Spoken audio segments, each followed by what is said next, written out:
परमात्मा ने जो भक्ति करनी है तो भगत की तरह रहना पड़ेगा, बुराइयों से भी बचना होगा और एक बहुत ही साधु भाव में रहना पड़ेगा, किसी की आत्मा नहीं दुखावे। ठीक है, आपको धीरे धीरे सेट होने में टाइम लगेगा, जैसा भी जिसका व्यवसाय है अब वर्तमान में उसमें एक साधुता लाओ।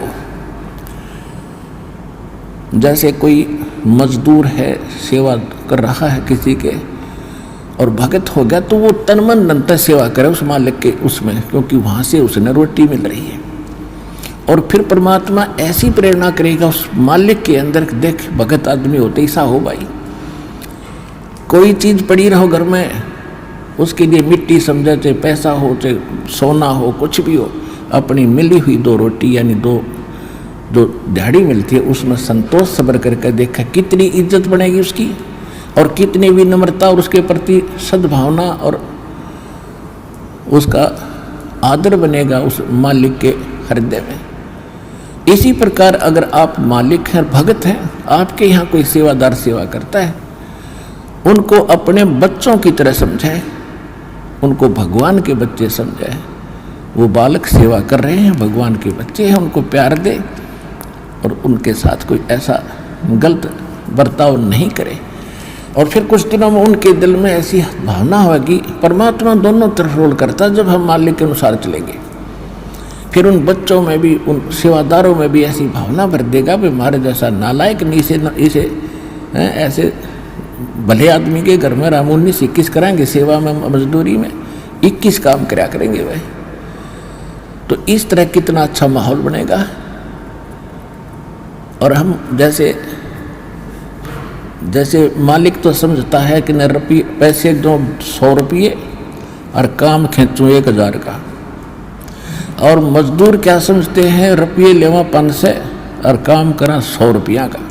दोनों की नीयत खराब और दोनों दुखी, कर्म भी बिगड़े, टेंशन बनी रहे। तो इस प्रकार हमने अपने इस अंतःकरण के अंदर एक साधु भाव लाना पड़ेगा और तब हम देखना आपका वातावरण कैसे बदलने लगेगा, कैसे बदलने लगेगा, पूछो मत। तो तब हम यहाँ भी सुखी होंगे, आपको चिंता नहीं रहेगी कि वहाँ सेवादार सेवा कर रहे हैं, वो अपने तन मन धन से सेवा करेंगे भगवान से डर के, वो भगवान से डरने वाले हो जाएंगे, फिर बातें खत्म हो जाएगी। अब तो आग लगी पड़ी है, रिश्वत ले ले, यूँ ले लूँ, फलान करूँ, जब करूँगा तेरा काम धर दे 500 रुपये, और उधर से 500 ले लिए, डॉक्टर के जाकर 1000 लग गए, वो 500 भी गए, 500 अपनी तनख्वाह में गए। अरे वो पाप कर्म जो कह दूँ धरे के धराए रहेंगे, फिर गधा बन कर पूरे करेगा जिससे रिश्वत ली है। तो इसी विघ्न में पैर दो मत, ये भगवान बताना चाहते हैं।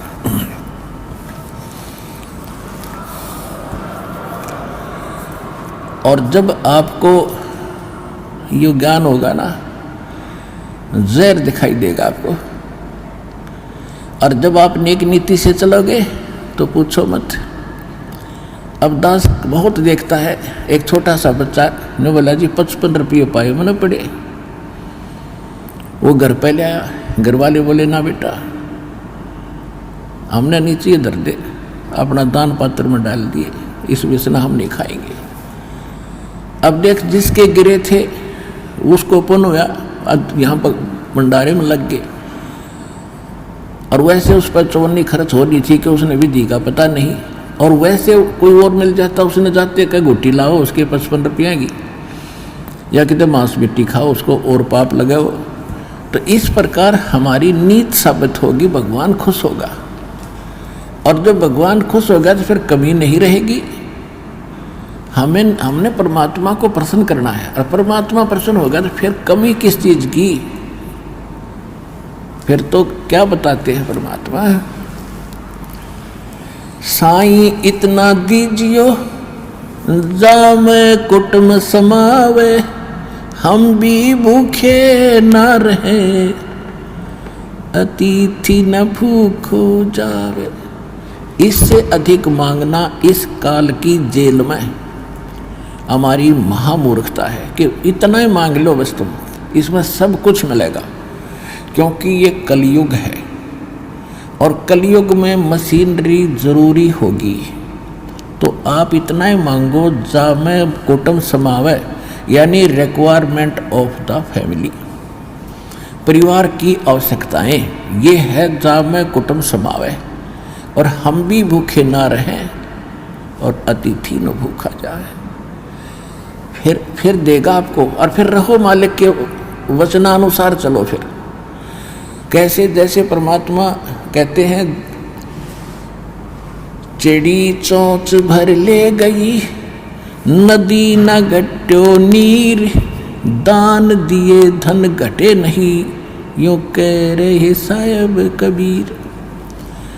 परमात्मा अपना साइन कर रहे हैं इस वाणी को बोल करके, कह रहे साहिब कबीर कि दान करने से धन नहीं घटेगा, ये नियम है ईश्वर का, परमेश्वर का।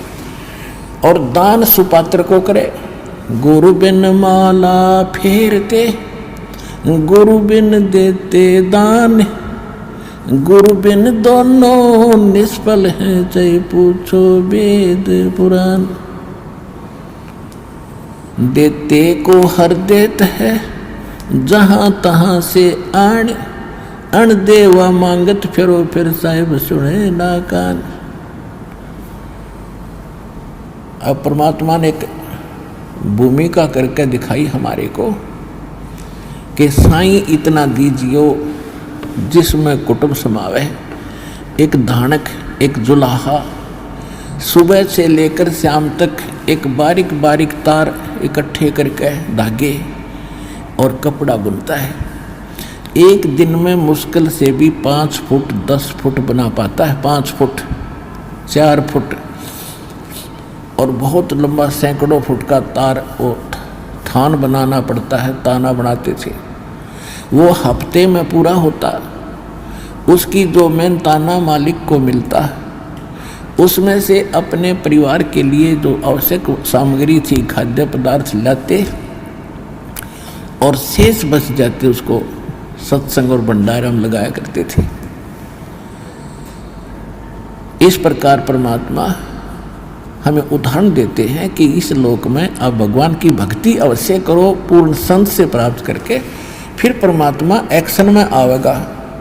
और वैसे आप ये फार्मूले अपनाओगे तब सफल नहीं हो पाओगे, क्योंकि फिर आपके साथ काल रहेगा, ये मन है, और केवल वर्क डन मिलेगा आपको। यहाँ वर्क से भी अलग मिलेगा आपको, किस्मत से भी न्यारा देगा परमात्मा, क्योंकि हम परमात्मा से कुछ और मांग ही नहीं रहे, इतना ही मांगते कि हमारी भक्ति बनी रहे और हमें कोई आवश्यक वस्तु का अभाव ना हो, बस इतना सा।